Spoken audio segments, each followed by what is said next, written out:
kuzenlerimle yemek yapacağız. Başlıyoruz. Malzemelerimi tanıtacağım şimdi. Ocağım, meyvelerim. Meyvelerimde arkadaşlar muz var.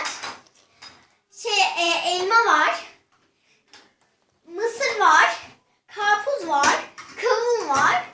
Sonra arkadaşlar domates var. Sonra arkadaşlar tabaklarım var. Böyle.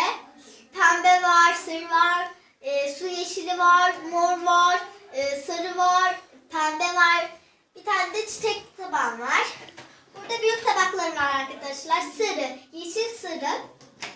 3 tane bardak var arkadaşlar. Yeşil, mor, sarı. Yeşilde arkadaşlar çaydanlığım var. Hamurlarım var arkadaşlar. Kırmızı, beyaz, sarı, turuncu. Sonra sürahim var. O şeyim var arkadaşlar. Yemek yapma şeyim. Tencerem var arkadaşlar. Bir tane daha ikili çaydanlığım var. Tabaklarım var. Kesme tahtam var. Tepsim var. Ocağım var arkadaşlar. Şimdi yemek yapacağız arkadaşlar. İlk başta bir tane meyve yiyelim. Meyve keselim. Ya da arkadaşlar ne oldu? Ne oldu?